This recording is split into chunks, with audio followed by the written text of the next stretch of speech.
I am filthy filth. A disgusting illegitimate child born under a noble above all else. People always looked at me with contempt and gave me the back finger of scorn. A lowly, disgusting piece of filth under the sun. That was me.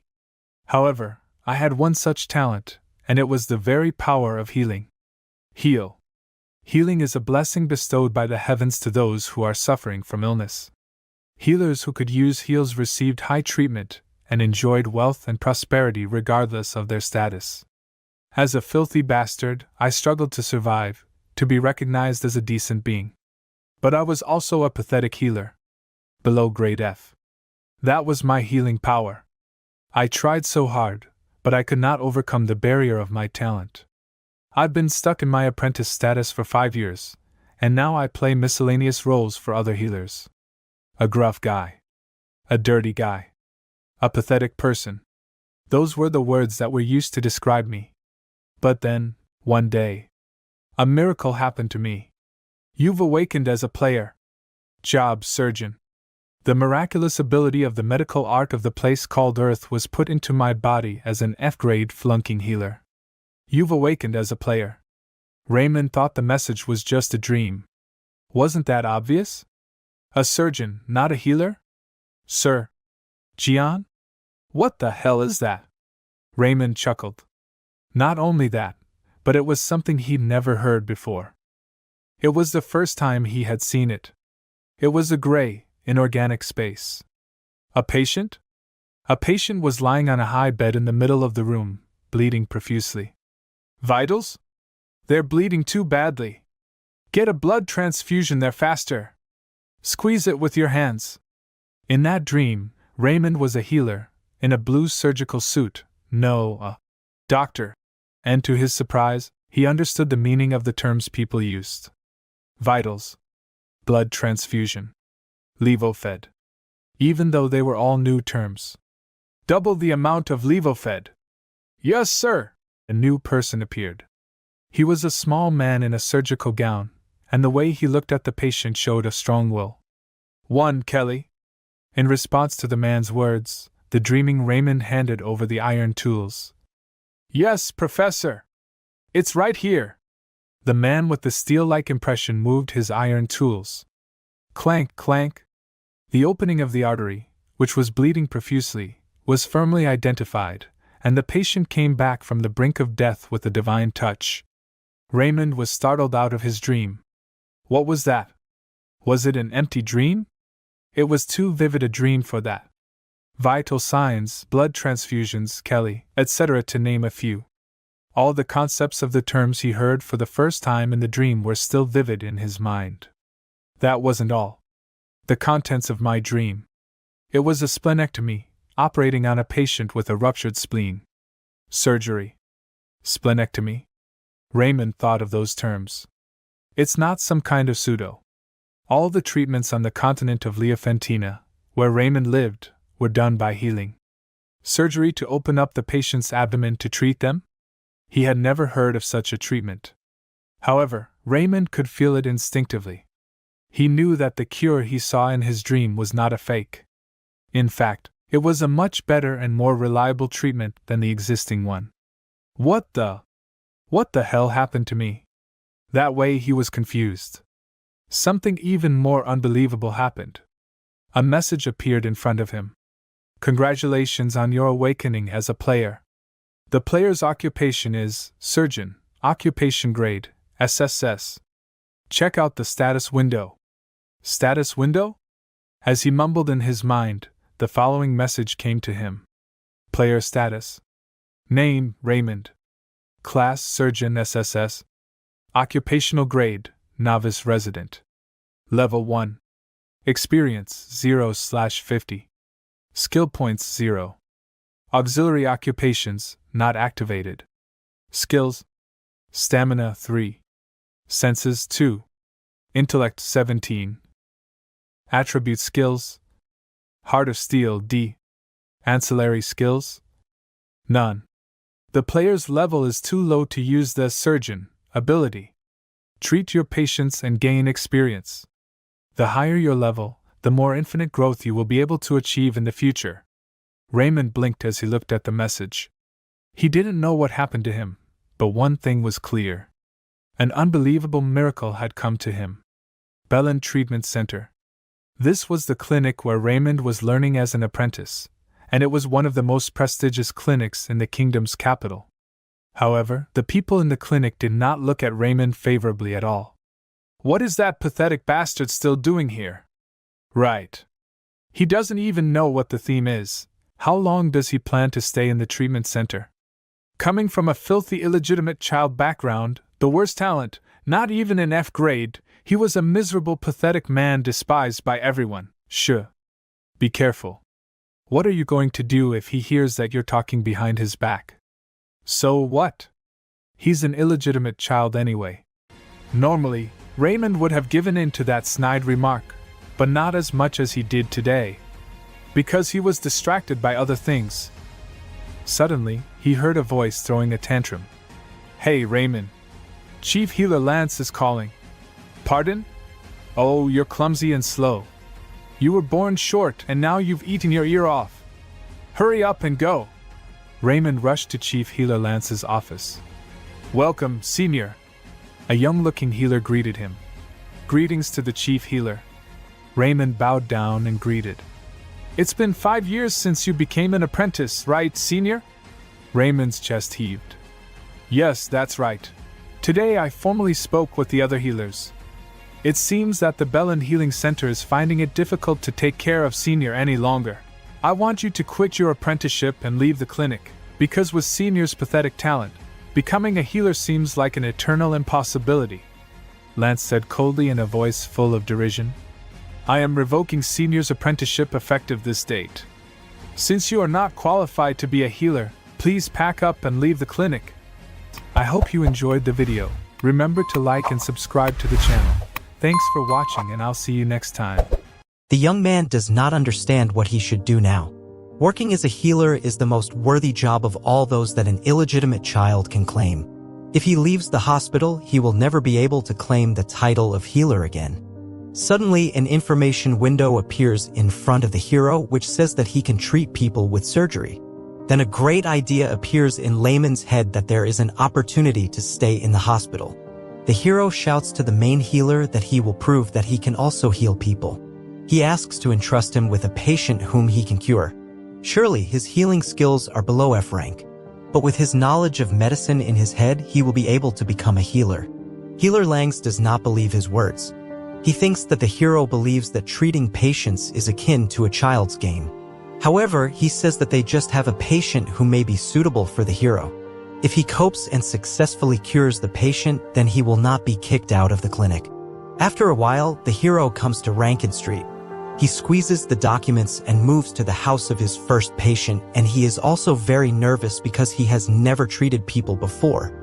He understands that if he fails, he will be kicked out of the hospital, which means that he will lose the chance to pass the exam for the title of a real healer. Otherwise, he will become a healer without a diploma who will not be recognized for the rest of his life, and then he will go to prison if someone reports his illegal work. Thus, there will be more vile rumors that he is an illegitimate child and even a convicted one. The hero's father will be dragged into these rumors again, saying that it is not known how much longer he will disgrace this great man. The door opens abruptly in front of the hero and he falls, scattering all the documents he has on the patient. A girl came out to him and asked who he was. But when she saw the healer's coat of arms on his scattered papers, she immediately ran to him with tears in her eyes. Suddenly, a woman came out of the house and the girl joyfully started shouting to her that a healer from the Bellin Clinic had arrived. The woman can't believe her eyes that a healer has finally come to them. But the young man says that he is not a real healer. He is just a beginner. Then the woman replied that she doesn't care who he is because the main thing is to save her husband. At the clinic, they were told that they did not have enough funds to pay for expensive treatment, so she was refused and told that they would do nothing, and all she and her daughter could do now was watch her husband die. The hero examines the papers he has on the patient, and there it is indicated that he has a lesion of the gluteal zone. A man is sick with a serious illness called an abscess, which is a serious illness and a healer of at least B rank is needed to eliminate it. Of course, the poor family has nowhere to take money to pay for such a high-level healer, and now the man's family is forced to watch him die without the opportunity to help him. Here, the hero realizes that this situation is similar to his when he was still young. One day, he came to the clinic and asked for help. With all his might, he begged for it and said that he would earn not enough money because he only needed his mother to be cured. The cry of a little girl who asks to save her father pulls out of his thoughts. The hero pulls himself together and asks to show the patient. Suddenly, a system window appears in front which says that the hero decided to help the needy free of charge, so an additional bonus in the form of 5 skill points became available to him. The hero can get points from me by completing various tasks that the system will give, and he will be able to use these points to gain the skills necessary to treat patients. Suddenly, a golden system window appears which says about the beginning of a new task. The essence of it is that Layman must cure his first patient. The young man, after reading the last sentence, adjusts to the fact that now there will be a moment when he will be able to cure his first patient. And even if he came here so that he would not be kicked out of the clinic, but he must do everything he can to help the needy. The hero is sure that it is possible to cope because he has the necessary skills in the field of medicine to prevent serious diseases. Despite his lack of knowledge, he will be able to increase his experience by treating patients. If he treats patients, he will become an outstanding healer and gain the recognition of others. He approaches the patient who is bedridden and greets him. He suddenly feels a terrifying smell emanating from the man. Suddenly, the hero forgets what to do when meeting a patient, so he is very worried. Unexpectedly, the skill Steel Heart is activated, thanks to which the hero calms down. He asks the woman to show what is bothering the patient. She says that he has some kind of abscess on his buttocks, and instead of decreasing, it only increases every day. He also started to have a fever, and now he can't even get out of bed. The hero understands that he needs to act quickly, so first he checks his blood pressure, respiratory rate, and heart rate. Fortunately, sepsis, that is a purulent infection, has not yet begun, but we need to hurry because if the hero tries, then the patient can be saved. He says that now he needs to examine the painful place, then the woman turns her husband over and the hero sees the abscess. Using healing for such a case is extremely troublesome, but from a medical point of view, it is the most common disease. The woman asks the hero if it is possible to cure her husband because the clinic said that only a high-ranking healer can cope with such a disease. But Layman says that it is possible to cure the patient. He asks for help from a woman. He needs to boil water and then cool it down well. He also asks to prepare a sharp knife, and this phrase scares the woman very much. After the hero said that he still needed to be treated with fire, the woman asked how he was going to treat the patient. The young man replies that he is going to perform surgery. All preparations are completed and the hero is going to cut the tumor. Here the woman, frightened for her husband, grabs the young man by the hand because she does not understand why he is going to cut him. The young man replies that he is going to cure him. The woman does not understand why because healers should use healing. Layman says he will definitely save the man. He just needs to be trusted and he will be able to laugh with their daughter again. The woman lets go of the hero's hand and begins to pray. He is sure that he should not make a mistake. The hero recalls the operation where he was with a cold head but a passionate heart. In general medical knowledge, this is the way of thinking that a real surgeon should have. With the knowledge in the field of surgery that the hero has, the operation to remove the abscess is so simple that it is difficult to name both it and the operation. He carefully brings the knife and begins to cut the painful place, letting the pus flow out. He begins to write. The girl who is standing next to him screams, worrying about her father. Layman tries to collect his thoughts using his knowledge. First, he used a clean cloth to remove the leaking pus, and then he washed the abscess with boiled sterile water and removed the remaining pus. He also uses a knife to cut off all the dead tissue from the man's body. The operation is finally completed. The part with pus has been removed. The operation is completed by treating the wound, and then Layman uses a potion made from herbs and has natural antibiotic properties. Everything is complete. The woman approaches and asks if everything went well, to which the young man replies that everything ended well, and he asks to look after the patient. After a while, the man opens his eyes. The hero undertakes to check his temperature, and she is completely asleep. The woman thanks the hero but does not know how to express her gratitude even more. Layman replies that he just did what he had to. However, according to the woman, he was the only one who agreed to help. She says that she has been to many clinics. But all the healers said that her family's money would not even be enough to look at the patient, and thanks to the hero, she did not lose her husband and now her family is saved. Suddenly the girl runs to the young man and hugs him. Then he realizes that no one has ever said words of gratitude to him. It must be that the feeling he is experiencing now is joy after treating the patient. A few hours later, the hero stands in the office of the chief healer Langs and tells him that he was able to cure the patient. However, the healer does not believe him because an abscess is not a disease that can be cured by someone who is not even a B-rank healer. Healing is not an omnipotent force that cures all kinds of diseases just by putting your hand on the patient. In Liapontine, healing only increases vital energy, and vital energy gives several useful healing effects against some diseases, but it is completely useless against most of them. For purulent inflammation, which was treated by the hero, the healing force was no good and it would not have helped the patient in any way because no matter how much you increase the effectiveness, healing will be completely useless if pus is not removed inside the abscess and not only in the pus business. There will be too many problems with the Liapontine style of treatment. They don't even use this method properly because of their excessive dependence on healing. Lang says that he will go to find out everything personally. And if the hero lied, then he should be ready to pay for the lie. Calming himself, the young man was not afraid because he had done nothing wrong. Suddenly, a notification box appears in front of him indicating that he has completed the task and received ords, as well as his level has been raised and he has earned 10 skill points. Increasing the level occurs by gaining the required number of experience points. Thus, the hero increases his level, and as he increases, he can increase his characteristics. Once he reaches level 40, he will be able to raise his rank. The rank of the hero increases as the level increases, and from a novice resident, he can rise to a trained resident. Based on this, so far, the hero is a resident, but in the future, he will raise the level and become a specialist and then a professor. He understands that he will be able to level up in this way, and then he gets additional performance points for each new level. Layman reads about additional characteristics that he can study. For example, endurance is an ability that includes general physical characteristics such as agility, muscle mass, and so on. Then endurance will be extremely useful in the treatment of patients, and there is also perception here. Perception is an ability that allows you to cunningly control the physical body.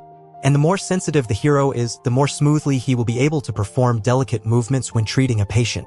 Intelligence is used to allow the hero to rationally use the available knowledge. There is also an additional characteristic, the name of which is hidden by question marks, and it will be available after certain requirements are met.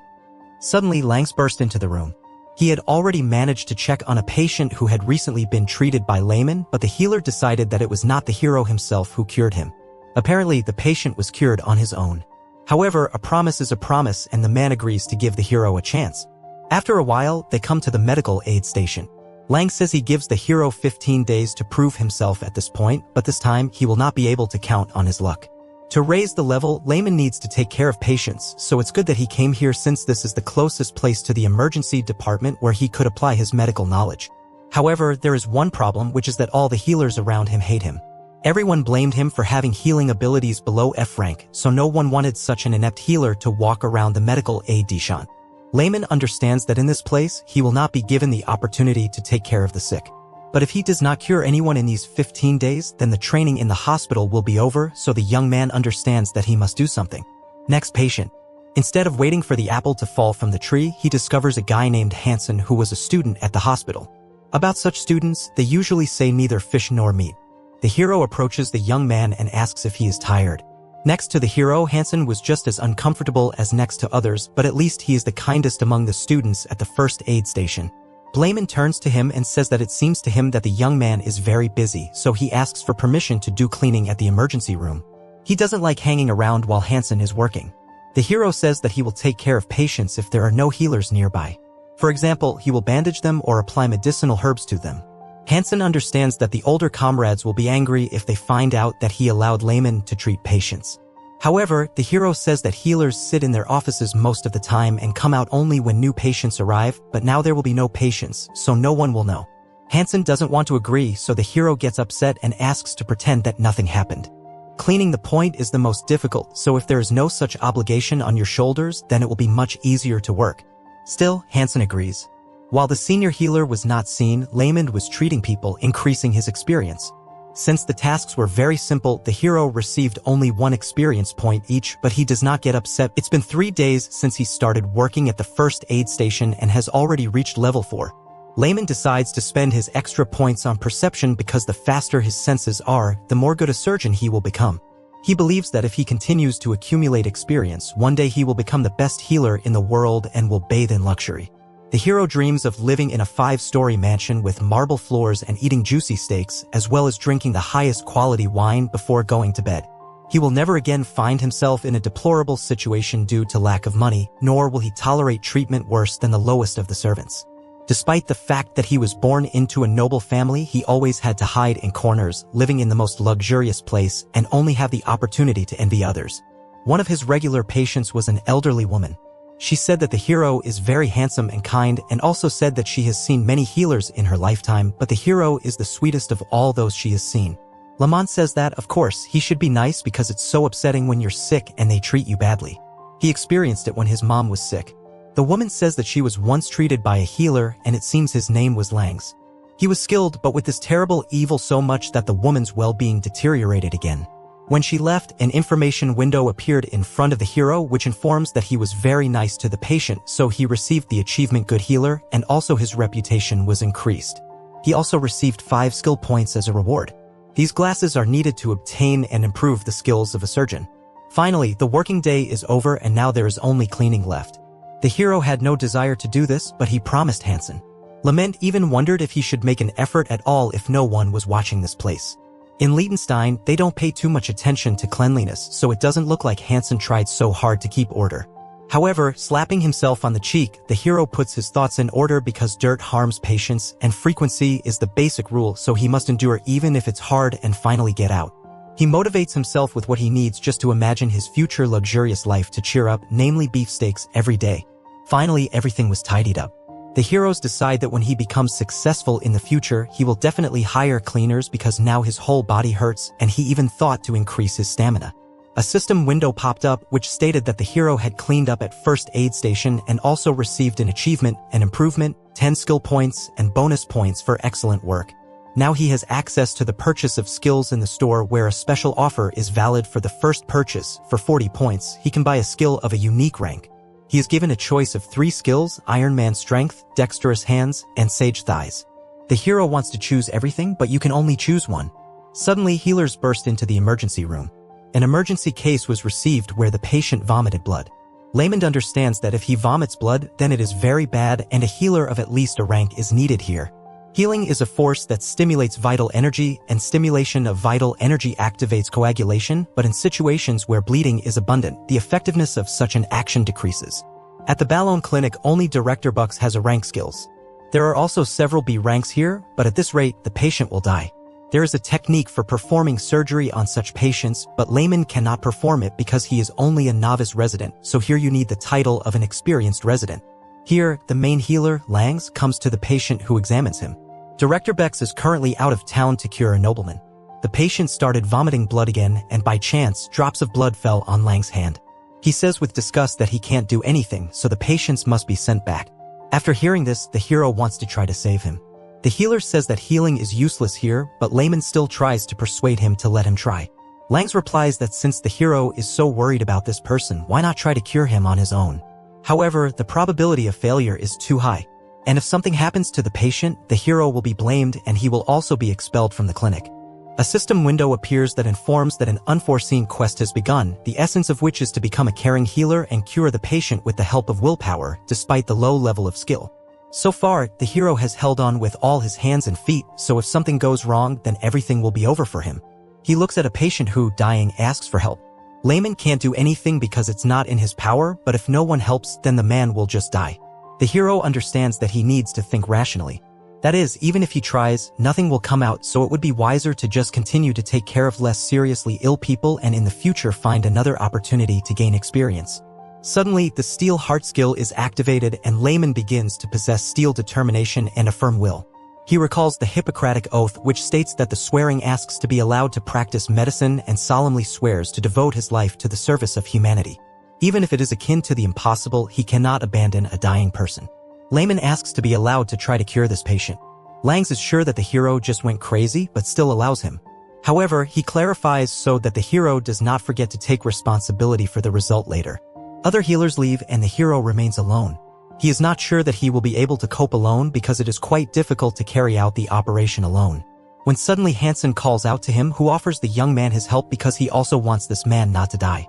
The hero feels relieved because now he has an assistant, so he thanks Hansen for his support and help. The situation is urgent, so there is no time to explain. Layman tells his assistant that you need to prepare a knife boiled in sterile clean water to begin with and then treat it with fire. He also needs a thin thread and disinfect it with medicinal herbs. Hansen doesn't understand why all these things are needed. With the help of a hallucinogen, the hero put the patient to sleep and anesthetized him. Fortunately, he also prepared catgut, that is, a natural absorbable surgical suture material. Blamond had prepared it in advance just in case because it was easy to get since it is used by magicians from the wizard tower. First, you need to disinfect the place on the body where the surgery will be performed. Here the young man begins to cut his skin tissue with a knife, and this scares Hansen very much. Heroes see fat and muscles covered in blood.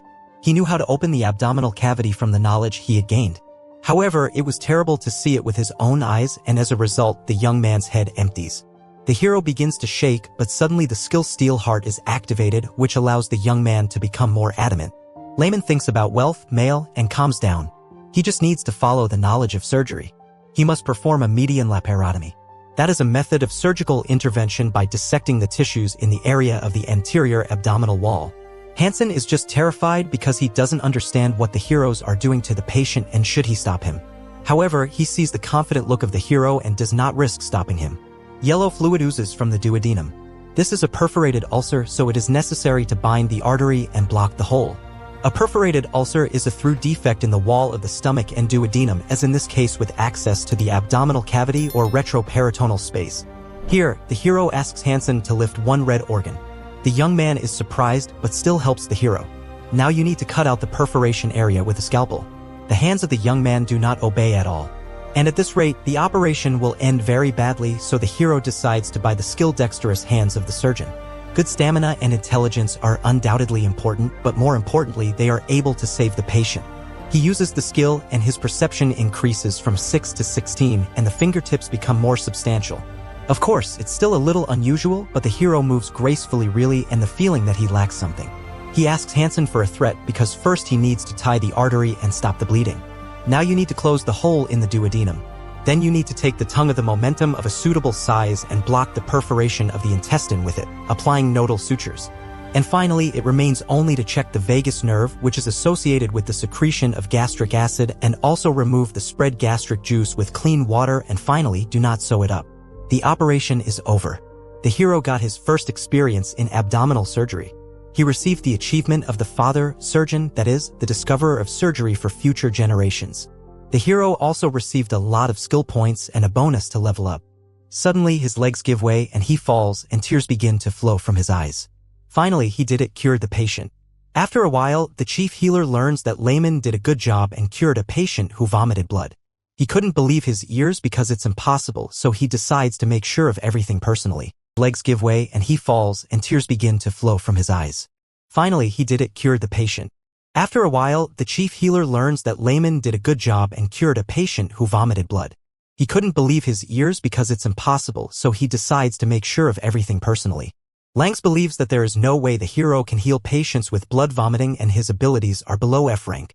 He bursts into the room and sees how the patient is having fun and sweetly communicating with his healer. The man thanks the main character for the rescue. The young man answers him that he should not forget about caution. Langs comes into the room and asks who cured the patient, or perhaps Director Bucks did it at all. The healer still does not believe him because he thinks that he is lying since he does not reach the F rank, so how could he cure a sick person here? The young man replies that he did not use healing. However, he understands that the truth cannot be told. He invents a legend that he treats patients with the help of medical techniques that were used in ancient times. Yes, it was for such a case that the hero came up with a story. Layman says that some time ago when he was running errands in the northern region he lost his balance and fell off a cliff unexpectedly for himself and then wandered into the ancient ruins and there was able to comprehend the ancient method of healing, which is called medical techniques. Langs doesn't believe him. Suddenly the patient gets out of bed and says that it's too noisy here. He calls the main healer and lifts up his shirt and then asks to see him, which has proof that it was the main character who saved him. There was a huge seam on his stomach, by the way. The man adds that he remembered the main healer because it was he who asked people to leave him to die. The main healer did not help himself and now he is trying to denigrate either the healer who pulled the man out of the other world. He takes a chamber pot and throws it right at the main healer, dousing him from head to toe. The patient is very angry. He shouts at him, insulting him and asks him to get out of here right now. The main healer runs away. The patient apologizes to the main character for soiling the room. However, the young man replies that, thanks to him, he feels better. At this time, Langs is trying to understand the words of the young man, namely that he was talking about some secret ancient techniques. People started discussing the main character saying that he was lucky to stop the bleeding. The hero knew that people's opinion about him would not change just because he cured one patient. Here, Hansen turns to the hero. The young man does not say anything and takes away Lamon's mop. That from now on, he will be engaged in cleaning because this is his job. It seemed to the hero that Hansen looked at him differently. Behind the wall was Langs, who looked at the hero quite differently. His gaze started from mocking to a complete desire to kill. In the past, when people behaved this way towards heroes, he didn't know what to do, but now he doesn't care. Everyone should keep watching. And when he eventually becomes the best healer, then everyone will dance with him. Hear the main healer Langs. The hero sneaks up from behind and talks about his skills. He offers him to go to the birthday festival at the royal palace as an invited healer. This shocks the hero. The festival is organized in honor of the birthday. This banquet is also dedicated to the birthday of the very first king, a grandiose festival at which all the capital's nobility gather. It is so large-scale that there are not enough healers at the royal palace because each clinic sends its own people there. Being sent to the festival at the royal palace means that your abilities have been recognized, and it is a great honor for any healer. However, the hero does not like it. The chief healer, Lang, says that Lamond is still a student and only the really hopeful gets such a chance. And the hero cured a patient who vomited blood, so he definitely deserved the right to participate. The hero believes that Langs does not give them the opportunity but just wants to set them up because for the hero, the royal palace is hell. The fact is that he has 3 stepbrothers who constantly bullied him. That time was like hell. If we compare life in the palace and life in the clinic, then the latter will definitely seem like paradise because it was because of the hero that his father's dignity was tarnished. He was a hidden prince. The Kingdom of Houston is a country where chivalry and nobility prevail, so it does not recognize illegitimate children. The hero, the only mistake that the king of a great country once made. Therefore, he is bad because he should not exist because he defames the name of his royal majesty. The heroes decide to clarify whether it is really necessary to send him to the festival. Lang says that if he does not like it, then let him not go. Only the hero should not forget that the completion of his training is in the hands of the main healer. Layman really wants to hit him, but he can't do it.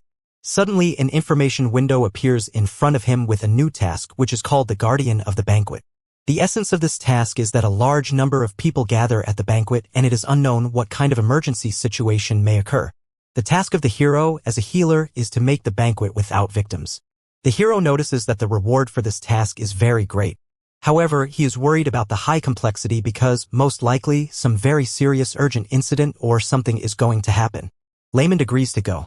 He asks Langs to promise that he will give him permission to take an official qualified exam for a healer at the end of the banquet. Even if everyone present at the clinic behaves ridiculously unfairly, the only reason why the hero still remains at the Bellin clinic is the desire to take the qualification exam for a healer. He can't go to the palace without asking for something in return. A few days later came the royal festival. 5 years ago, the hero left the royal palace and here he is again. He's thinking about going back to the Bellanda clinic. He doesn't understand how he can help an urgent patient at all when his healing powers are below F rank. There will be a lot of skilled healers at the banquet. However, if healing is useless for this person, then he may die. The young man understands that he should not avoid the palace because he has done nothing wrong. He didn't want to be born out of wedlock, so it's the fault of his father, the king, and the hero is just a victim. As a result, an information window appears again which says that the hero decided to look fear in the eye, so Steelheart reacted to his concern. He calms down. Lamond understands that he should not be discouraged because who knows, he may be able to save a high-ranking nobleman and he will receive a generous reward. However, before entering the castle, the hero must acquire useful skills. He looks at the profile menu which states that for skill points, he can acquire any skill he wants. However, due to his low F rank class, there are some restrictions, so the skills available for purchase are divided into 2 groups, attribute skills which can be purchased 5 pieces and passive skills which can be purchased 3 pieces. The hero decides to look at the attribute skills available for purchase and he sees several types of basic magic which means he can learn magic for points. He decides to buy a skill called the method of dealing with jerks because there are a lot of them among the noble people. After a while, the banquet begins. People raise their glasses to his royal majesty, to the king, because no one can compare with the greatness of his majesty. Thanks to this man, the Kingdom of Houston has become so developed. He was an outstanding knight and military commander as well as a politician who thinks about his people. He was a monarch who listened to the nobility and no one dared to mock the king. That's why all the people spoke badly about the hero, because if it wasn't for him, the king would have been just perfect. The banquet also discussed the main character, calling him the hidden prince who left the castle 5 years ago. There was a lot of gossip about him, but right now he was standing in a group of healers. Suddenly one of the people notices a young man in the corner who looked like a hidden prince. The hero rejoices in his steel heart because before he would have been simply discouraged catching such glances on himself, but today he does not care about anything. He thinks that today he shines like never before. Suddenly, the hero notices Princess Sophia. The girl had a look as if she was looking at a mistake that has not been fixed yet. However, if you compare this girl with the main princess, then she is just a dissatisfied teenage girl. She did not mock the hero because she simply did not have the strength to do so because, like the first queen, her health was not good. Even now, her complexion is still pale, so the hero thinks that she is still not cured. Suddenly, he hears a voice from the side. A red-haired young man, who was the fourth prince named Saddle, approaches him. As a child, the young man often beat the main character. And after this cruel childhood, his scars on his body still have not healed. He still can't move like a mouse in front of a snake. Saddle is very angry because Layman dares to ignore him. The hero was very scared at the sight of his brother. The steel hard skill is reactivated and he is no longer afraid of anything because his will is firm again. Saddle is designated as an extremely high-complexity jerk. The skill method of dealing with jerks is activated. Suddenly, the hero makes a bow and greets the great fourth prince of the Houston Kingdom. The young man is surprised because the main character does not look scared, although he used to be so afraid that he could not say a word. Lament is trying to somehow play this situation by asking what brought the fourth prince here because this is a zone for healers and if he came here, it means he feels bad. Saddle doesn't understand what's wrong with the hero. He says he feels fine. The hero tries to send off the fourth prince as he feels well, so he sends him to the other side where the banquet is located. Suddenly, he sees a man who is crouched down and tries to help him, ignoring the fourth prince. The hero again turns to Saddle, hinting that he would leave faster. Saddle tries to humiliate the hero somehow, saying that he really feels bad, so he is in the zone for healers. He says that he has been feeling tired lately and he has no strength at all. Since healers believe that such big symptoms are the most difficult to deal with, he decides to check how the hero copes. The young man, after examining the fourth prince, concludes that he is suffering from alcohol poisoning. It turns out that the fourth prince drank every day. Excessive amounts of alcohol can cause a functional disorder of the body. Therefore, most likely, this is the cause of fatigue, His Highness, the fourth prince. The hero advises him to refrain from drinking alcoholic beverages and have a good rest. Saddle gets upset and leaves in a bad mood. With a calm smile on his face, Raymond respectfully asked Prince Saddle to take care of his health. The prince, standing tall in his regal attire, could only nod, unable to refuse as Raymond showered him with sincere compliments. As Raymond inquired if the prince had any other health issues, the prince simply shook his head, giving a brief and final no. Raymond wished him a good time at the banquet, his voice filled with pleasant courtesy. But deep inside, Raymond was overjoyed. He had successfully dealt with the villain, the one man he had feared. Saddle was puzzled. Why was Raymond behaving like this? Why wasn't he trembling in fear like he used to? Before, Raymond would have been too scared to even speak in the prince's presence, let alone joke around. But today he felt victorious. Raymond knew why. He had made the right decision when he bought that special skill. Without it, he would never have been able to face the prince so boldly. As he glanced at the prince, a thought crossed his mind. This man is no threat at all. For the first time in a long while, Raymond felt completely at ease. He even started bantering with the prince, making light jokes that subtly poked fun at the man who once made his life difficult. This playful exchange caught the attention of Princess Sophia, who quietly approached. Raymond turned abruptly, startled by her sudden appearance. In an instant, Raymond bowed deeply, his hand placed firmly on his chest in a gesture of respect. But the princess was not amused. Her gaze, sharp and unwavering, reflected the shock of what she had overheard. She had listened to every word of Raymond's conversation with the prince, and she wasn't about to let it go unnoticed. "You've changed a lot in these last 5 years, Raymond," she remarked coldly, her voice cutting through the silence like a blade. She didn't stop there. Her next word stung. "You used to be worthless. Like garbage." Raymond, taken aback, blinked in confusion. Was that supposed to be an insult? He couldn't tell. After a brief pause, he replied with a straight face, "You haven't changed at all." That remark hit Princess Sophia harder than he realized. Her expression shifted ever so slightly, betraying the hurt behind her otherwise stoic facade. She had hoped she was no longer seen as the horrible person she once was, but Raymond's words felt like confirmation that nothing had changed. Noticing her discomfort, Raymond quickly tried to reassure her, softly complimenting her beauty, hoping to end the conversation on a more positive note. But Sophia seemed eager to leave. She claimed she wasn't feeling well, her voice strained and distant. Raymond's instincts as a healer kicked in immediately. "What's wrong?" he asked, concern lacing his tone. But the princess brushed him off, waving away his questions. He knew she was unwell, her pale face betraying her words. As Princess Sophia turned away, her two maids hurried to follow her, their anxious eyes darting between Raymond and their princess. Though she was rude and quick to anger, Sophia was a true princess in every sense. She took her place on the throne at the head of the banquet hall, a picture of grace and power. The room erupted into cheers as the banquet officially began. Princess Sophia rose to give her speech, her voice clear and authoritative as she welcomed everyone to the celebration. She spoke with confidence, congratulating the gathered nobles on this joyous occasion. But as her speech continued, Raymond, standing among the crowd, noticed something was wrong. The princess's movements became sluggish. Her face grew paler and her once strong voice began to falter. Raymond's heart raced as he watched her closely. Sweat glistened on her forehead, her hand clutching her chest as if the very act of breathing had become a struggle. The crowd seemed oblivious, but Raymond sensed the danger. And then, in the middle of her speech, it happened. Princess Sophia staggered, her legs giving out beneath her as she collapsed to the ground. A wave of panic swept through the banquet hall. Screams filled the air as nobles rushed forward, trying to help, but Princess Sophia lay unconscious, her face devoid of life. A group of men shouted for a healer, their voices tinged with fear. The older nobles hurried toward the fallen princess, their faces grim, while others stood frozen in shock. The atmosphere was chaotic, but Raymond remained still, his mind racing. The healers arrived in an instant, and one young healer, a boy barely out of his teens, stepped forward. He placed his hands over the princess, green healing magic swirling in the air. But to everyone's horror, it didn't work. The magic flickered, but the princess's condition didn't improve.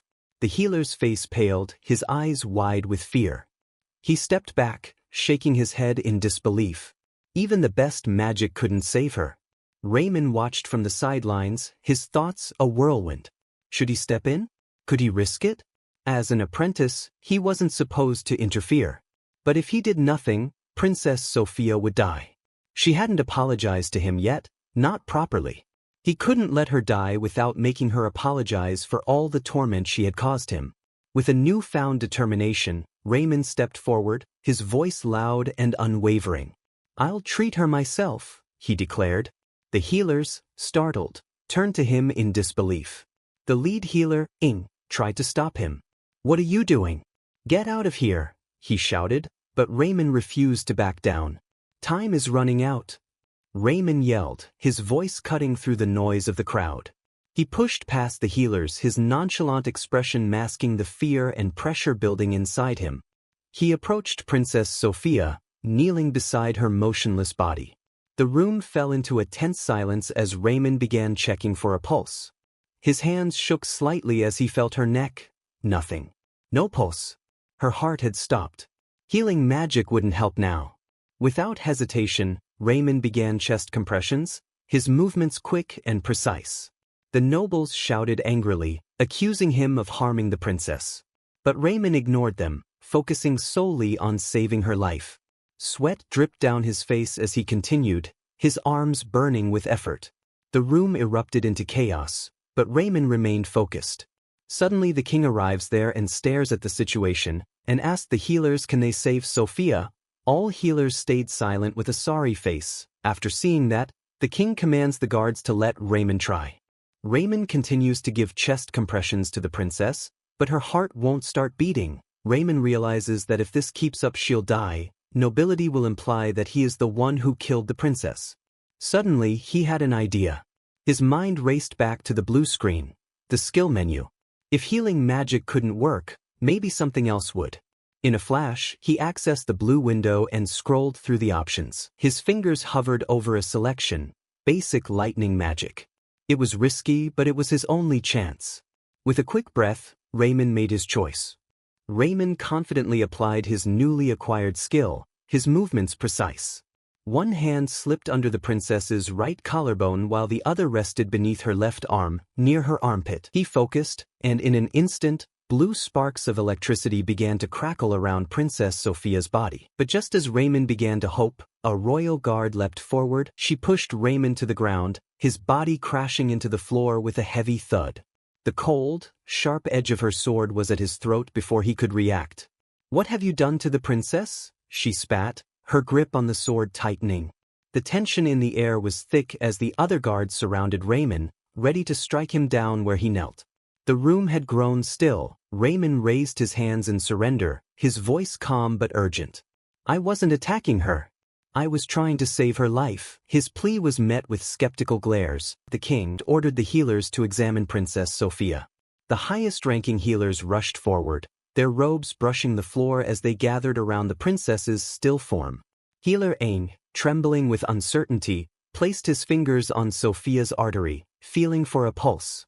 His eyes widened, and he gasped in disbelief as he felt the faint but unmistakable thump of her heartbeat.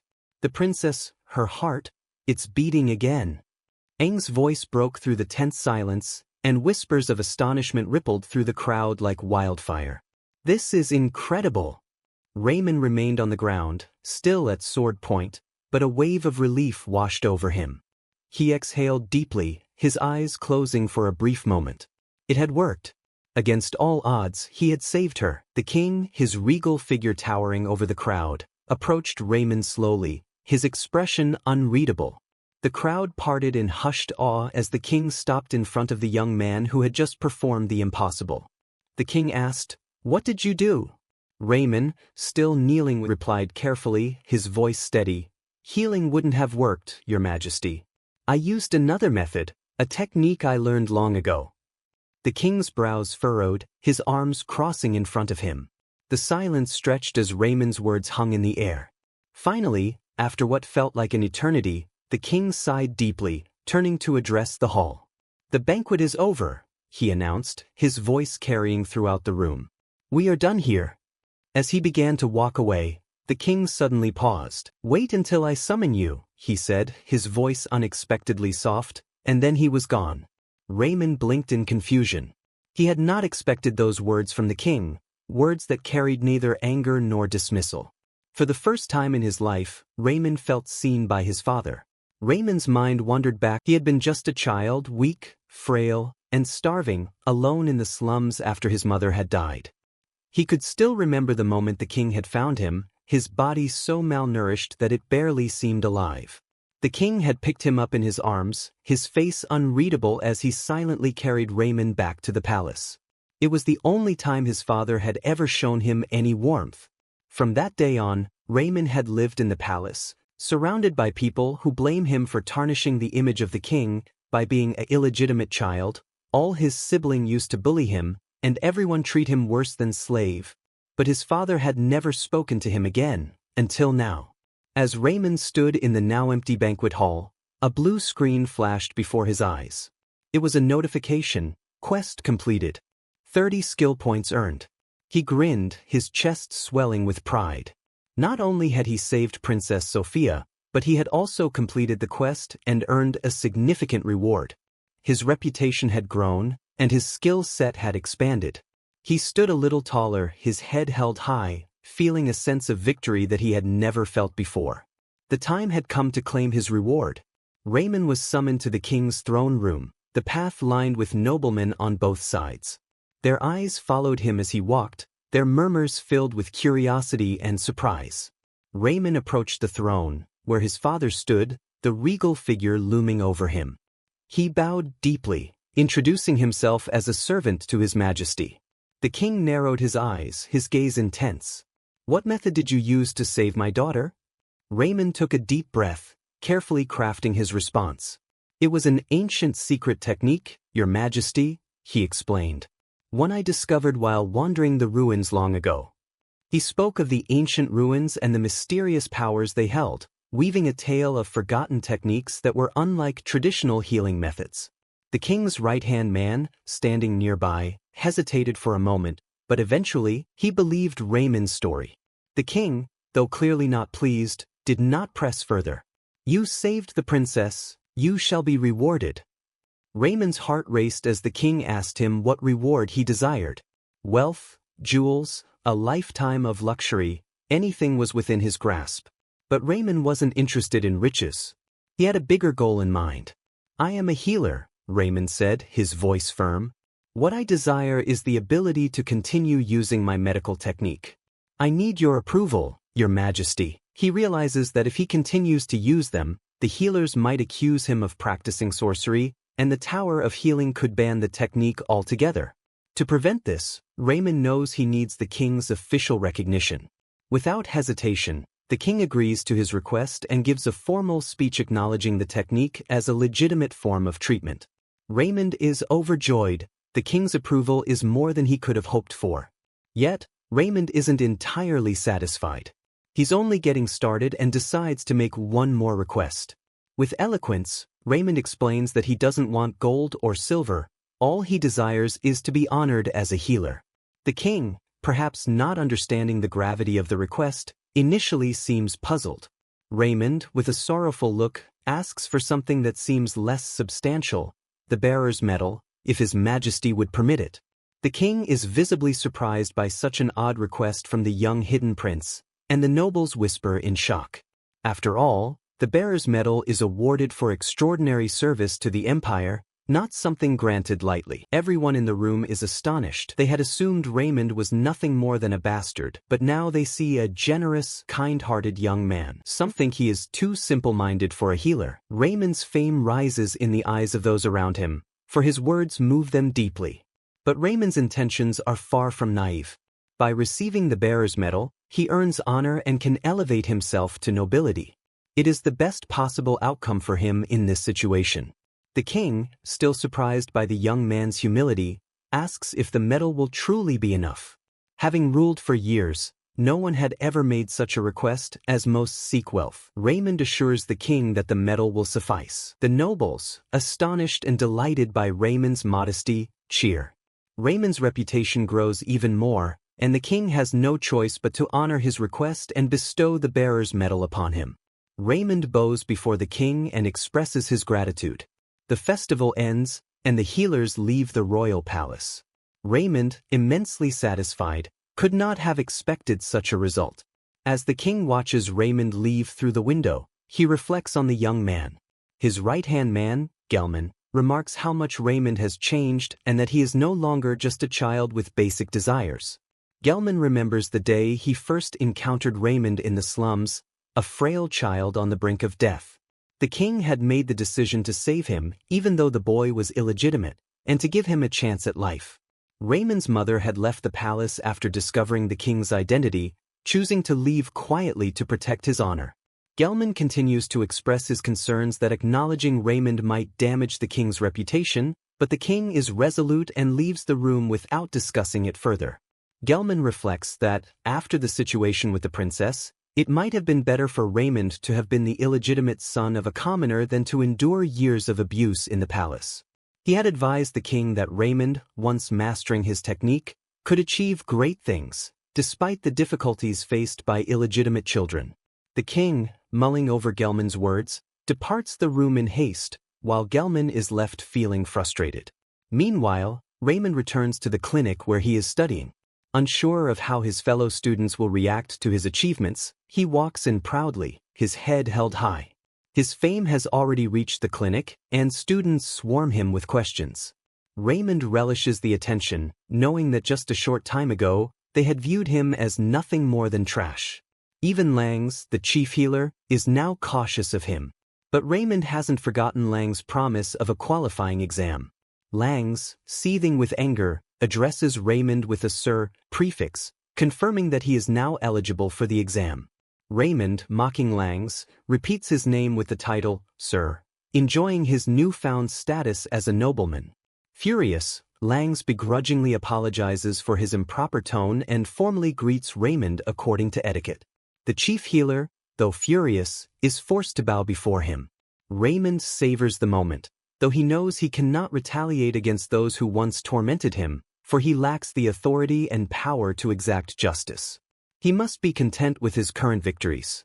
Raymond focuses on gaining the respect of his fellow healers, working diligently and treating as many patients as he can.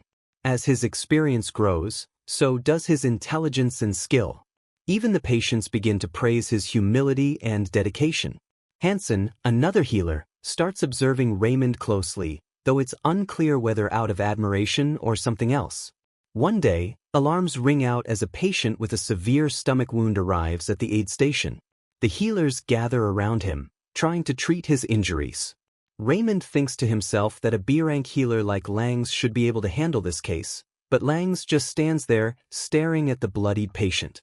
Raymond is puzzled. Why isn't Langs doing anything? Though the patient is gravely injured, he had walked several meters on his own, losing a lot of blood in the process. He keeps muttering about leaked information and collapsing from exhaustion. Meanwhile, in Augusta County, a noble estate, a dark-haired young man speaks with Count Augustus about the hidden prince's deeds. The count, who had suspected Raymond of being untrustworthy at the banquet, acknowledges that Raymond is skilled but believes he will never become a prince. The count's family supports the third prince, Liberton, though it is more likely the second prince, Karen, will take the throne. The count hands a letter to Killian, instructing him to deliver it to the third prince, while cautioning him to avoid drawing attention from the second prince's watchful eyes. Everything happened so quickly. The attacker had likely been sent by the second prince, and though Killian barely fended him off, he lost a significant amount of blood. He somehow managed to stagger to the nearest clinic, nearly unconscious, but determined to survive. When the healers saw Killian, they were horrified and immediately sounded the alarm for an emergency. Despite being gravely wounded, Killian remained standing, pleading for the strength to save his life. The healers scrambled around him in a panic, urgently calling for Chief Healer Langs. Killian was confident he wouldn't die here. He believed they would save him. But to Killian's surprise, Chief Healer Langs showed no urgency. He simply stood by, observing. It quickly became clear why. Langs coldly declared that he had no intention of treating a beggar like Killian. He didn't want this man on the clinic's records, nor did he want to deal with him for days. Langs ordered that Killian be sent to another clinic, one meant for commoners. Killian, struggling to speak, tried to inform Langs that he was from the noble Augustus family, but he couldn't form the words, coughing up blood as he gasped for breath. Langs turned away with contempt, declaring that someone of Killian's low status couldn't possibly receive treatment in such a prestigious clinic. At that moment, Raymond stepped in, challenging Langs.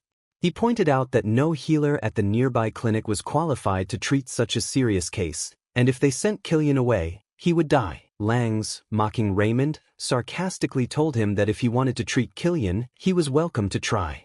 With a smirk, Langs taunted Raymond, saying that if he had the skill to cure a princess, surely he could handle a beggar. The other disciples and healers whispered amongst themselves.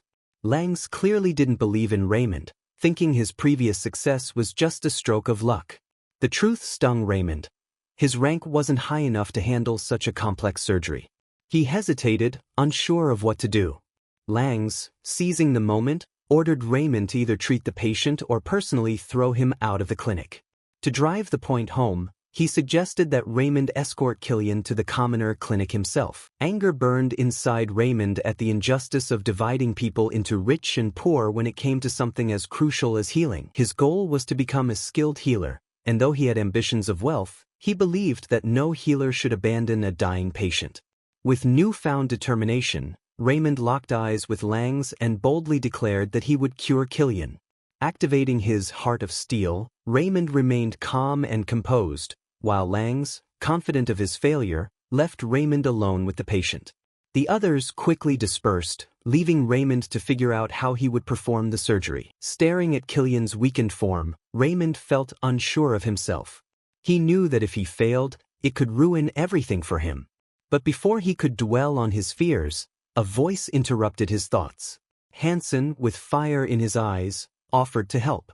Raymond, thrilled but taken aback by Hansen's willingness, eagerly accepted. Grabbing Hansen's hand, he thanked him sincerely. Raymond assigned Hansen the same tasks as before: boil the water, sterilize the knife and needle. Together, they prepared for the difficult operation. Killian had lost too much blood, and a transfusion was necessary, but they didn't have the proper equipment for such a procedure. Raymond began to think through each step carefully. First, he injected some blood, then tried to stop the bleeding, activating his nimble surgeon's hands. Raymond moved with the precision of a seasoned doctor, while Hansen stood by, handing him the instruments. Slowly, Raymond made an incision in Killian's abdomen, his hands more steady than ever before. But something wasn't right. Blood was pouring out, more than expected. Hansen, terrified, asked if it was normal for there to be so much blood. Raymond didn't answer, frozen as he stared at the organ. Panic rising, Hansen shouted at Raymond, snapping him back to reality. Realizing he had forgotten Hansen's presence, Raymond instructed him to wipe away the blood with a sterile cloth. As Hansen carefully wiped the blood, Raymond inspected the organs, trying to locate the source of the excessive bleeding, wondering what he could use as a substitute. Sensing something was wrong, Hansen watched as Raymond weighed his options. Desperate, Raymond turned to his magical abilities. Opening the attribute screen, he selected fire magic. His heart raced with worry. Fire could burn the patient if he wasn't careful. The blue screen assured him that his intelligence was high enough to control the magic. Raymond felt relieved. He hadn't trained in these skills for nothing. With utmost caution, Raymond prepared for the cauterization. He raised his left hand and summoned a small fireball into his palm. Hansen, stunned by the sight, was speechless. It was pure magic, something he hadn't expected from Raymond. But Raymond focused, using the fire to carefully stop the bleeding. Afterward, he asked Hansen for a thread to stitch up the damaged veins. With his deft surgeon's hands activated, Raymond worked methodically, making suture after suture with ease. Hansen, in awe, watched as Raymond expertly finished the operation, placing each stitch as if he had been practicing for years. When the bleeding had completely stopped, Raymond smiled, relieved. Hansen, still shocked, asked Raymond about his ability to use magic. Raymond casually replied that magic was just a hobby, something he dabbled in during his free time. He explained that he had gained his magical abilities while exploring ancient ruins, which had since collapsed, meaning no one else could access them. Hansen realized that Raymond was only talking to deflect from telling the full truth. He respected Raymond's choice, knowing that anyone in his position would want to keep such powers secret. There wasn't much left to finish the surgery, just flushing everything out and repairing the mesentery. Hansen was in awe of Raymond's abilities. No matter what technique he used, Raymond was saving lives that others couldn't. Hansen even began to wonder if he could learn this technique himself. After a brief reflection, he concluded that Raymond would likely refuse to teach him.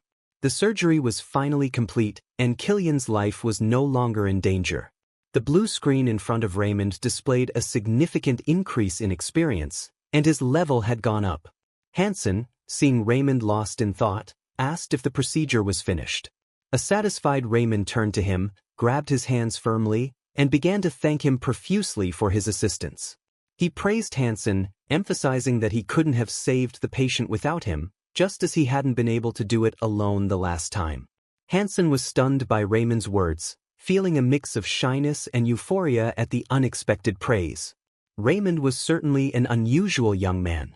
Soon after, Killian began to regain consciousness, much to the delight of the two healers.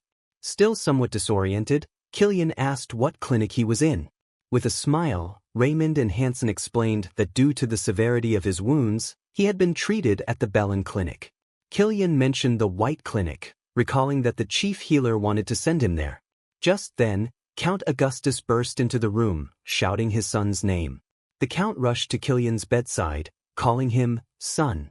Both Raymond and Hansen froze, realizing that the patient they thought was a beggar was actually the noble son of Count Augustus. Killian, now more alert, recognized his father and addressed him. The Count grasped his son's hand tightly, relieved that he had been treated at the Bellin Clinic, where the healers were highly skilled. He asked who had saved his son, assuming it must have been the director or Langs.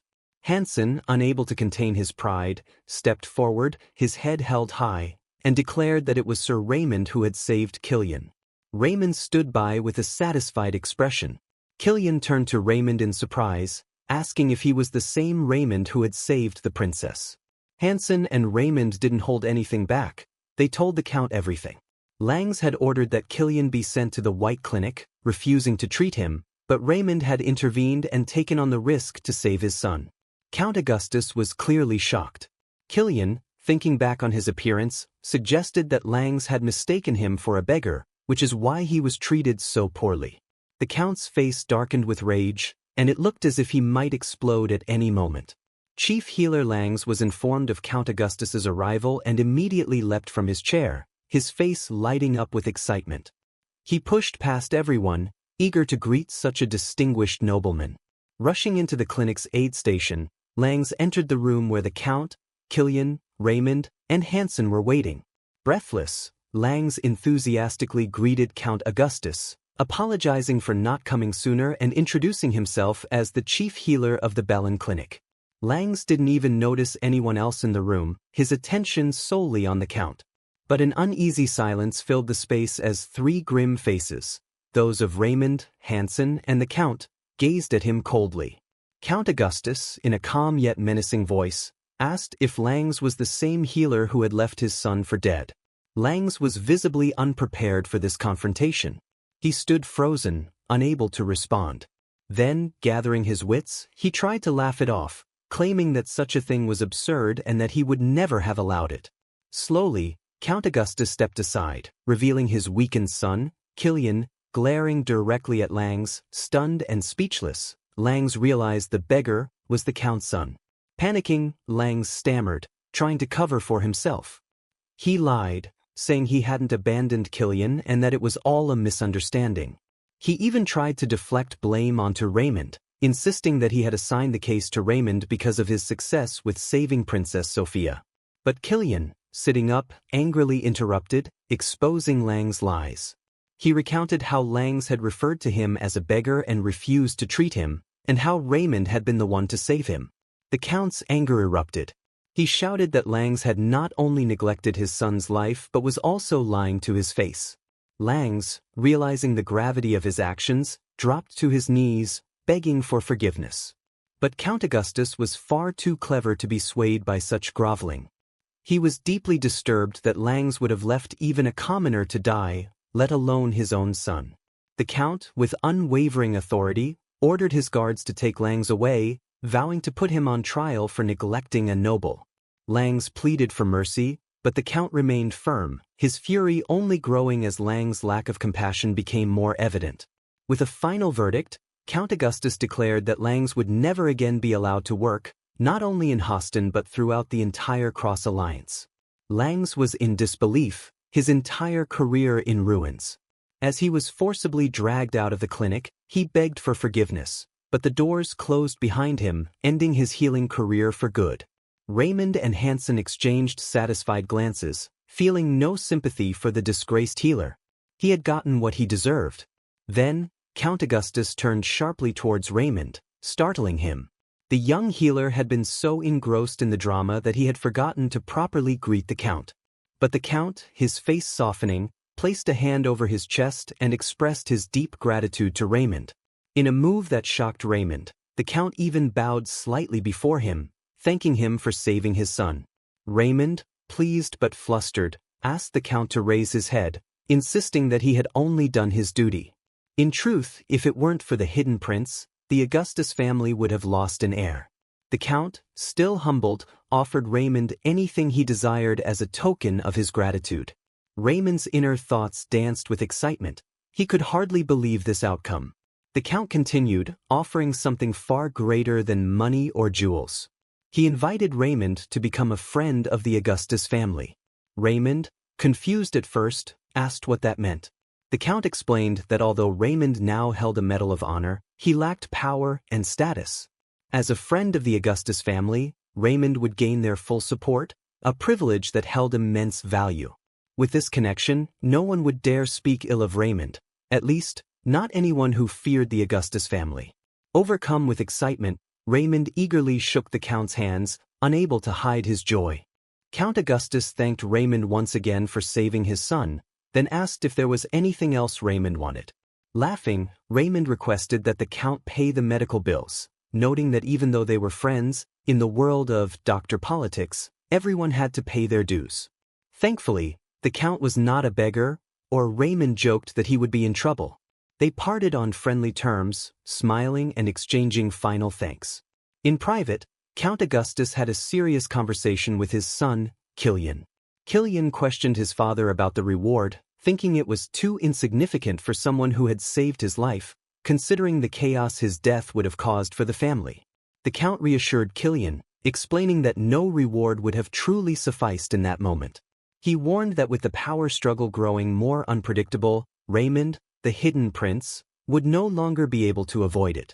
Count Augustus continued, saying that while Raymond was not directly in line for the throne, talent could not be hidden forever. Raymond, once regarded as worthless, had now shown his abilities for all to see.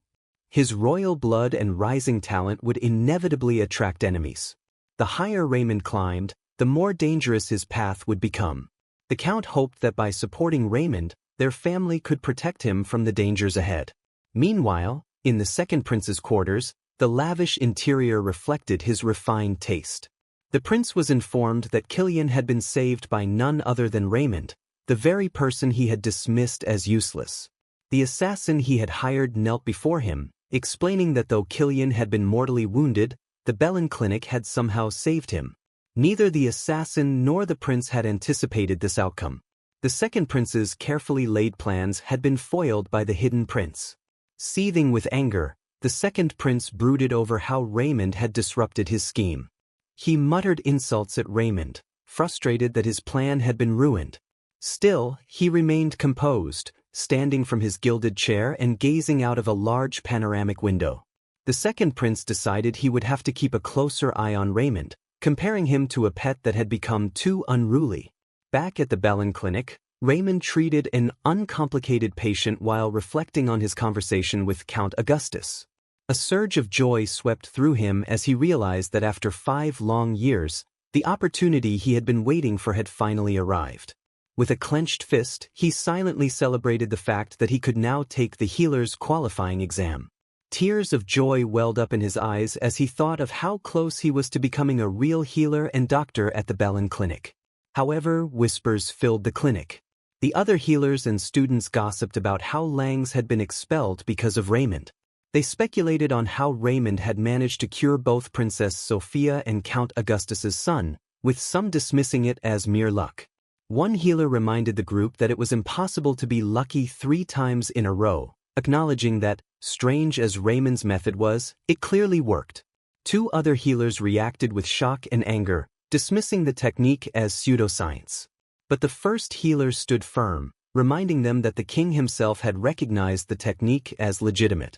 The other healers scoffed, claiming the king's paternal feelings must have clouded his judgment. Rumors spread that Raymond would be taking the exam to prove the effectiveness of his medical technique, but many doubted he would pass. Hansen, overhearing the conversation, felt disheartened by how little faith they had in Raymond. A few days later, the day of the qualifying exam arrived. Healers and apprentices gathered together, sitting on long wooden benches in the examination hall. Raymond and Hansen found seats next to each other. Raymond, brimming with confidence, had no doubt that he would pass the exam. After all, he had waited 5 years for this moment. Nearby students whispered among themselves, pointing at Raymond and calling him the hidden prince. They gossiped that, since Raymond was below F-rank, he shouldn't even be eligible for the exam, insinuating that his special privileges came from saving Princess Sophia. Hearing the students' remarks, Raymond's confidence wavered, and panic gripped him. What if he failed? The shame would be unbearable. Doubts clouded his mind, and he questioned whether he would ever have such a chance again. Sensing Raymond's nerves, Hansen tried to distract him by asking what he planned to do after passing the exam. Raymond, distracted from his worries, admitted that he hadn't really thought beyond the exam itself. His wishes were simple and even silly, he just wanted to eat meat. For 5 years, all Raymond had wanted was to pass the healer's exam. He had spent those years watching others treat patients while he was ignored, belittled, and humiliated. Now, all he wanted was the chance to heal patients himself. As he sat on the wooden bench, the faces of the patients he had saved flashed before his eyes. The feelings were indescribable, and his resolve hardened. The blue screen appeared before him, showing that his steel heart skill had increased. Raymond was surprised to see that his determination had grown even stronger just from thinking about his patients. Hansen encouraged Raymond further, reassuring him that he could pass the exam. Renewed by Hansen's words, Raymond's confidence returned. From a distance, one of the senior healers, who had believed in Raymond's technique, watched closely. He was surprised to see how calm and collected Raymond was, despite the pressure. Suddenly, the large doors to the hall swung open, and a woman entered, summoning Raymond for his exam. Raymond rose quickly from his seat, his confidence unwavering. He took a seat in a high chair before the examiners. The judges of the healing tower carefully studied his papers. One of the senior judges, surprised by what he read, asked Raymond if it was true that his level was below F rank. Another judge, a young man with red hair, smirked and asked Raymond to demonstrate his healing power.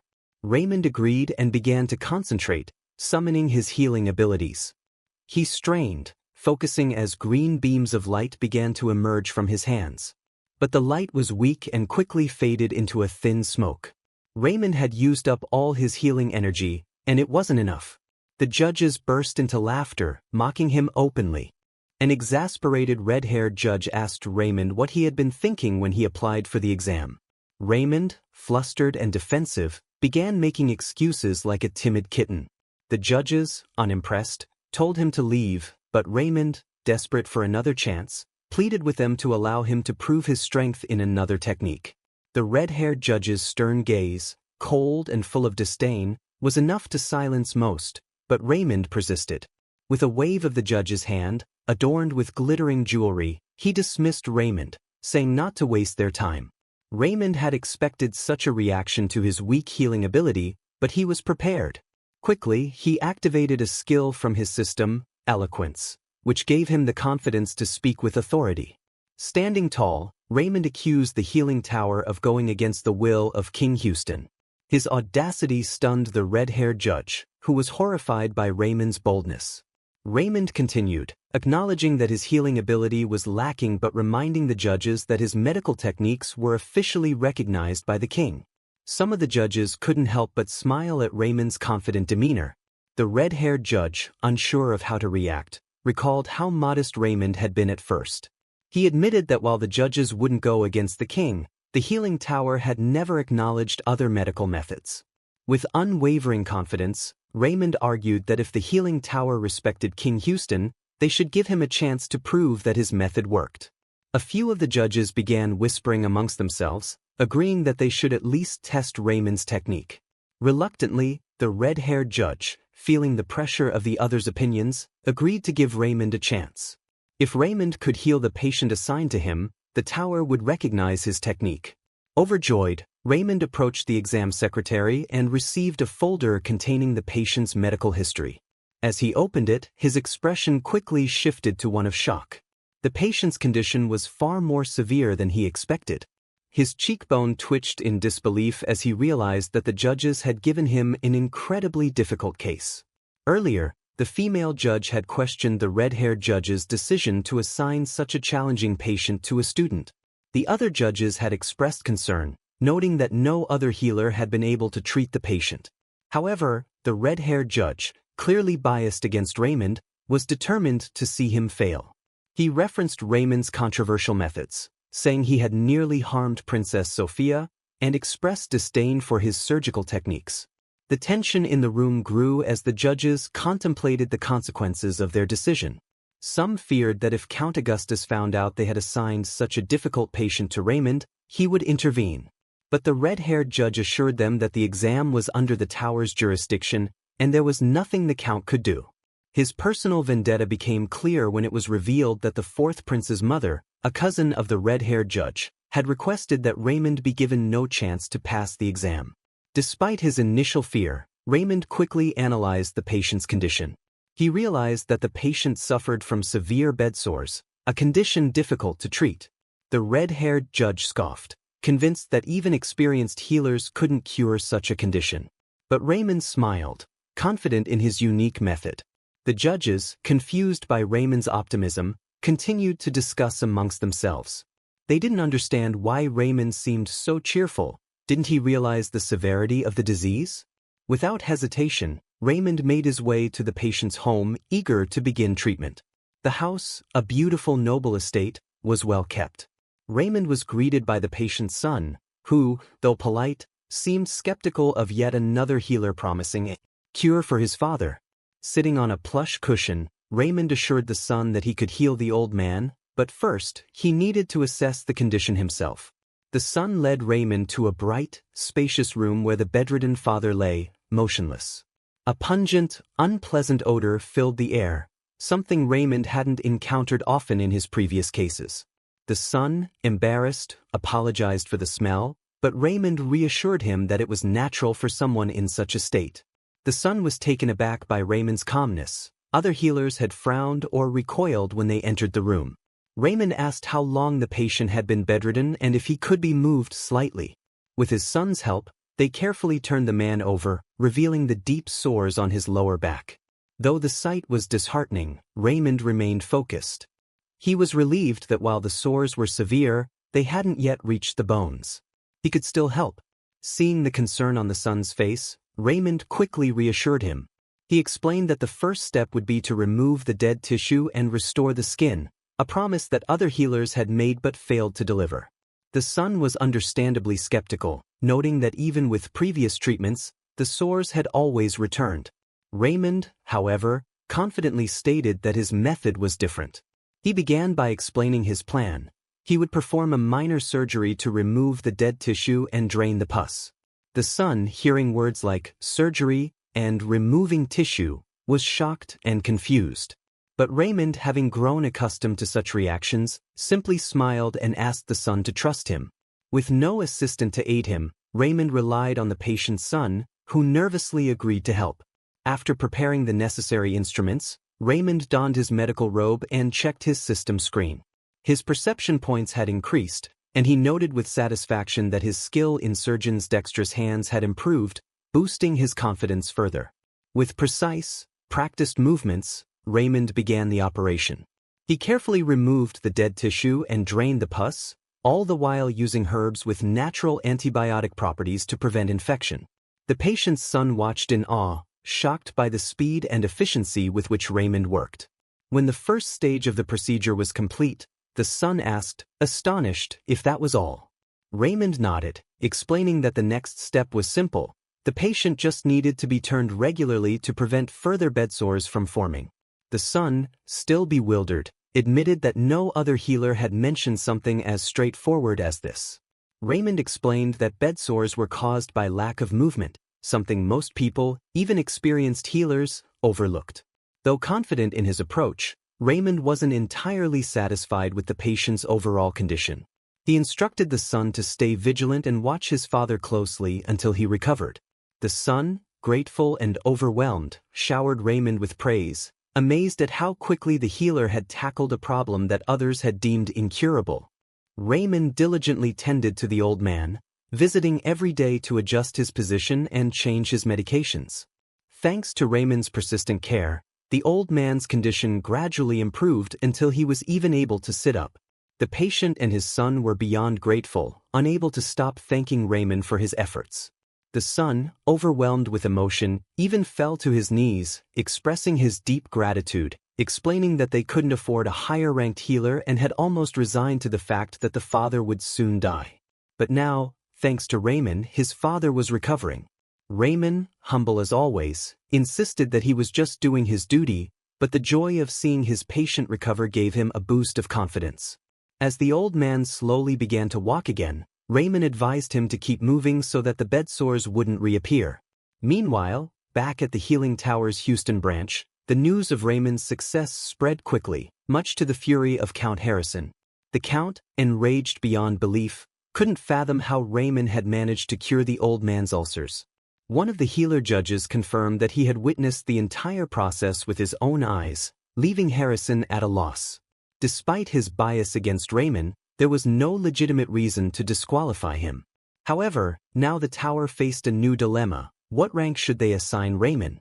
Raymond's natural healing abilities were below F rank, yet he had successfully treated a patient that even B rank healers had failed to heal. The discrepancy left the tower in confusion. Some argued that he deserved a higher rank, like B or A, based on his achievements, while others pointed out that his healing skill itself was still ranked below F. Count Harrison, deep in thought, read through Raymond's case file carefully.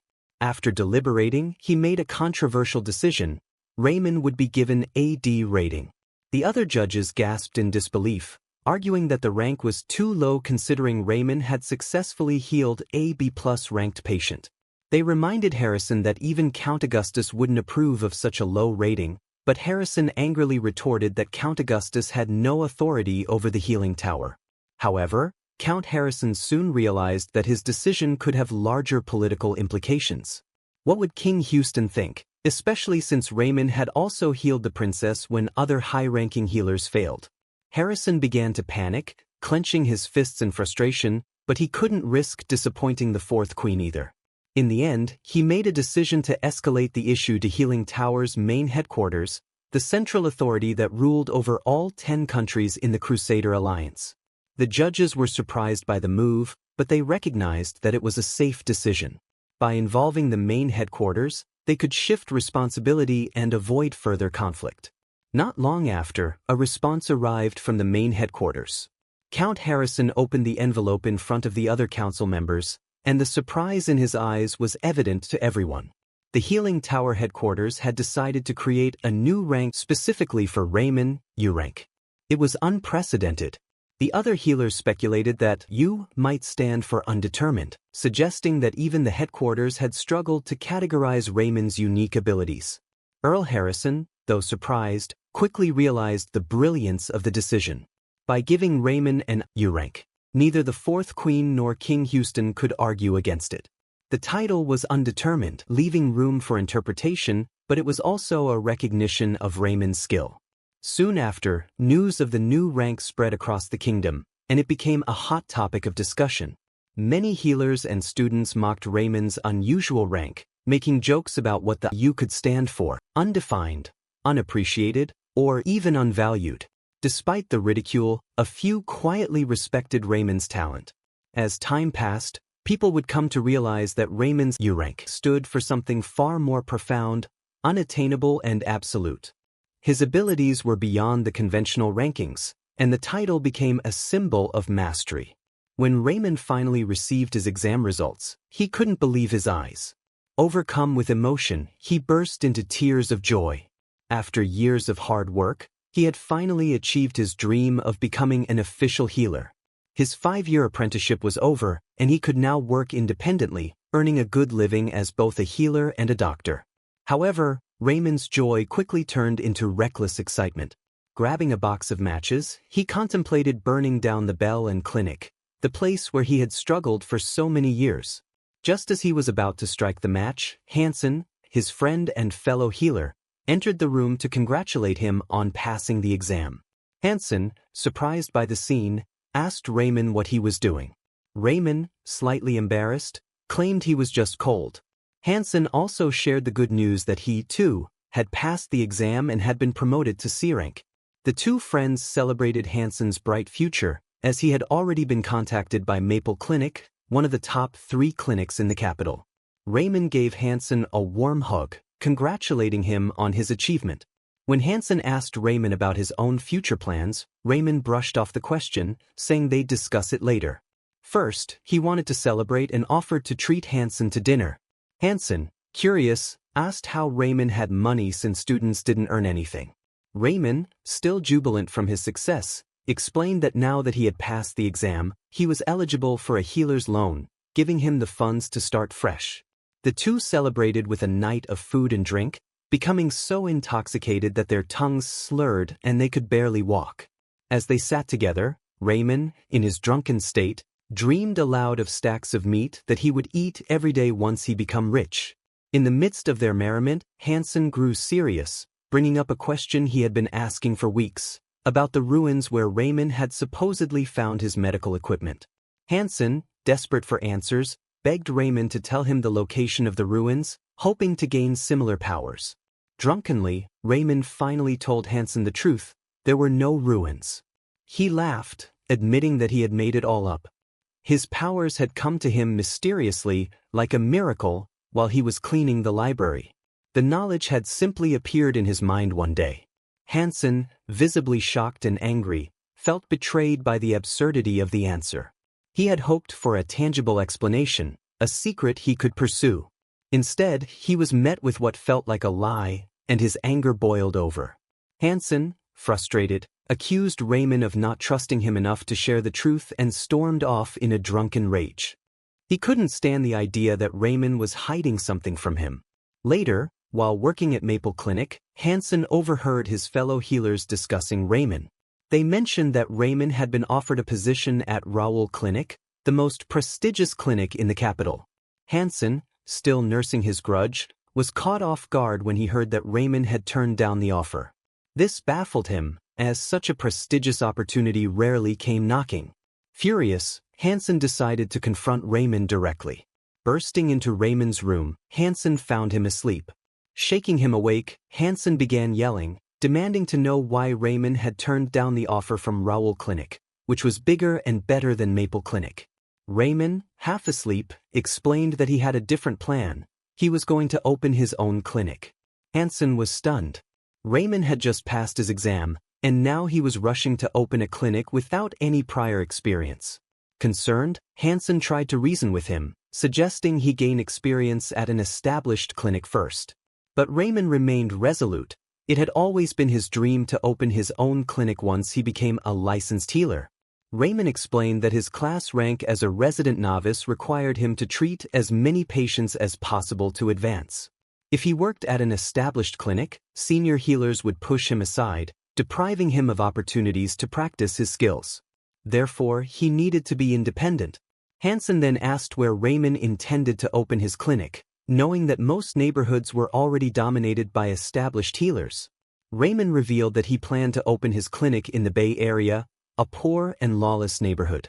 Hansen was shocked and tried to dissuade him, insisting that it was a place where he couldn't possibly make money. But Raymond was more interested in gaining experience and was confident that many people in the Bay Area would need his help. Meanwhile, the Kingdom of Houston was abuzz with tension among the royal family. Prince Liberton, the third prince, had been observing Raymond's career closely, especially since Raymond had turned down the Raoul Clinic offer, an opportunity Liberton had orchestrated as a reward for Raymond saving Count Augustus's son. Liberton had hoped that Raymond would gain enough experience to eventually join his service, but now Raymond's rejection was a personal affront. Liberton's spies informed him that Raymond was opening a clinic in the Bay Area, shocking the prince. The Bay Area was a slum formed after Houston's wars with the Drun Kingdom, where displaced people had been relocated. Over a century, it had deteriorated into a dangerous, crime-ridden zone. Liberton, along with his brothers, had tried multiple times to stabilize the neighborhood, but all had failed. The king himself had once offered a reward to any of his sons who could bring peace to the Bay Area, but none succeeded. At the Bellin Clinic, where Raymond had been working, gossip spread about Raymond's bold move. The other healers mocked him, saying that a poor neighborhood like the Bay Area was exactly where an illegitimate child like Raymond belonged. However, Raymond remained determined, packing his things and preparing to leave. The patients at the clinic, who had grown fond of him, begged him to stay. One woman even grabbed his arm, worried about his safety in the Bay Area. Raymond, laughing, assured them that when he became rich and powerful, he'd be waiting for them to visit his new clinic. Just as Raymond was about to leave, Hansen caught up with him, holding a letter. Raymond, surprised, saw that the letter was from Princess Sophia. Upon reading the letter, Raymond realized that the princess was pleading with him not to go to the Bay Area. Hansen, having also read the letter, tried once again to convince Raymond to reconsider. He argued that Raymond could gain experience in safer places and reminded him of the dangers lurking in the Bay. But Raymond revealed something that shocked his friend. He had grown up in the Bay Area. Hansen was taken aback, having always believed that Raymond had lived in the royal palace after being taken in by nobility. Raymond clarified that while everyone knew he had lived in the slums before moving to the palace, few knew that he had been much happier in the Bay Area than in the palace. He confessed that it had always been his dream to open a clinic there, and he asked Hansen not to worry.